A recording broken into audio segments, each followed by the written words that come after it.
I feel like everybody has been Rocky at one point in their life. Coming home to an empty apartment and you find yourself looking at a picture of your younger self and you look back at your current self, seeing how you've aged and the scars that you now have and that are in the process of healing, and you think to yourself, am I living up to what my younger self thought I could?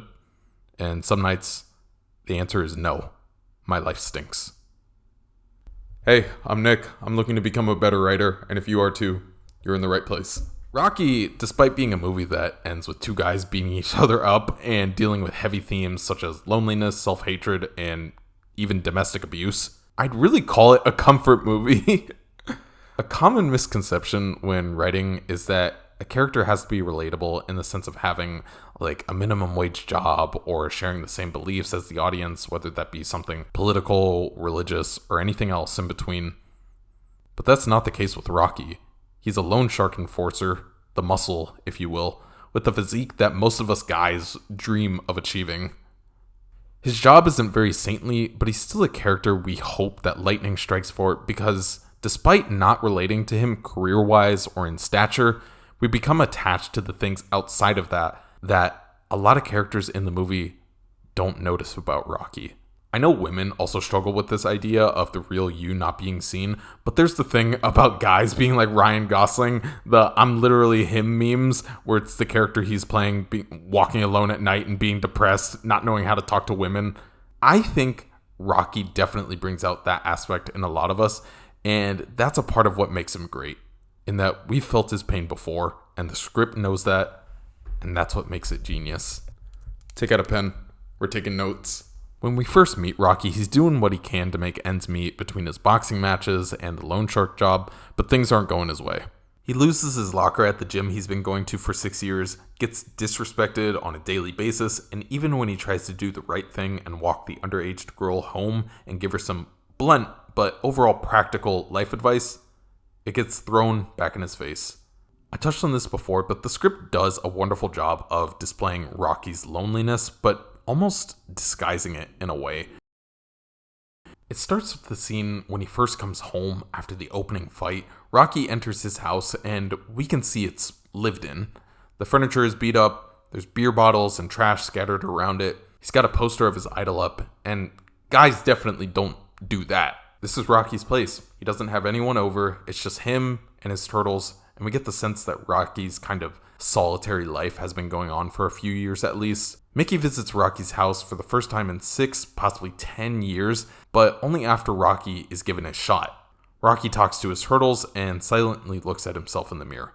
The dialogue in the scene really could have been butchered if Rocky were saying something to his turtles like, "Oh man, I worked so hard, I'm depressed. When am I ever gonna get a shot?" But instead, he has a one-sided conversation with them and himself in the mirror, and he ends up feeling stupid for talking to himself. And much like ourselves, despite criticism from others, Rocky is his own hardest and worst critic. When he visits the fight promoter's office thinking that he'll be a sparring partner for Apollo, naturally he's surprised when he learns that Chance is blowing his way, and now he has a shot at the title. Rocky knows that this fight can change his life entirely, win or lose, but he feels so beneath Apollo that he just shoots the idea down. The promoter uses some persuasive language to get an off-screen but surely unconfident yes from Rocky. And this is something really fresh and unique about Rocky's character, in that he's not like Goku or other fighting characters. He's never expressed interest in being the strongest. In this scene, Sylvester Stallone makes the genius acting choice of looking directly at the camera instead of responding to the promoter, almost asking the audience for help. So Rocky agrees to do the fight, and what happens?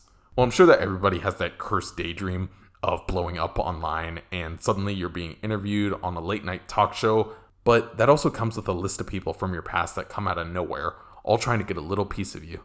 Suddenly, Mickey is giving him a shot. Polly is asking to be a water boy, and girls are coming up to him for his autograph. And despite the slap in the face that this certainly feels like, Rocky is the bigger person and forgives Mickey and Polly for their shortcomings and lets them in on the fight. But Rocky isn't doing this in mind with him winning the title. He's doing it with something else in mind. Someone else. Rocky isn't a movie about boxing, much like how Harry Potter isn't about magic and Naruto isn't about being a ninja. Rocky is about a man's struggle with self-worth and how he gets past it. In my personal experience of being a guy for 25 years, I know what men really want. We want one of two things. Either to go out in a blaze of glory, explosions going off, or just the quiet, peaceful, passing with your family at your deathbed type of going. That's where Adrian comes in. A painfully shy girl that Rocky, no matter how deafeningly silent her lack of response is, comes to her each day with a new joke, trying to make her laugh or smile or to get her out of her shell a little. And it's so enjoyable to watch. Upon a first viewing of the first half of the film, it would be understandable to think that Adrian doesn't want anything to do with Rocky. Even in anime, shy girls have some type of reaction, but Adrian is giving him nothing. And it isn't until Rocky turns around to talk to Buttkiss or when he leaves the shop that she risks stealing a glance at him. Wonderful acting from Talia Shire. I'm not an expert in writing romance, but this is one of the best things about the early scenes between Rocky and Adrian, is that when Adrian cracks a smile, we're with Rocky, because it feels like such a win. And while we see that Rocky brings Adrian out of her shell, she does the same for Rocky. Rocky is sidelined in his broadcast announcement for the fight, where everyone is just taking jabs at him like he's not there. But the only thing that makes Rocky come to life during the scene is when he gives a shout out to Adrian. This is such a good way to demonstrate a character's values that Rocky cares more about Adrian than the fight. This is later confirmed when Rocky talks to her about not necessarily wanting to win the fight, but to just go the distance to prove to himself that he's not another bum from Philly. Adrian hears this and her reaction is to just stay with Rocky. She doesn't start to glaze him. She doesn't give him the pissed off CW superhero wife role. She's just there for him, and words aren't needed. And the rest is history. Show don't tell, kids. So, 3 biggest takeaways from what we've discussed to use at your discretion. Have your character and the characters of the world have a low opinion of them, but counteract it with some of the characters' positives. Rocky isn't a depressing movie, and that's because of how Rocky's nature is of just taking the physical and metaphorical punches that come his way, and his quirks and his crush on Adrian really help to bring a light to this movie that would be far darker without it. Have the audience feel what the character feels. Every insult to Rocky also feels like an insult to us, not only because we're following Rocky along in the story, but because we've been there. The girl who Rocky tried to give advice to but showed back up at the same spot the next night, it's the complex feeling of, I tried to do the right thing, why do I feel even worse? And give your character a light, but make them work for it. Rocky getting into her relationship with Adrian was no easy feature, and a lot of guys would have given up early. But our boy didn't, and he finally has someone to come home to at the end of the day. All right, thanks for watching. Again, I'm Nick. I'm looking to become a better writer, and if you are too, then subscribe, and I'll see you in the next video. All right, bye, bro. I love doing that.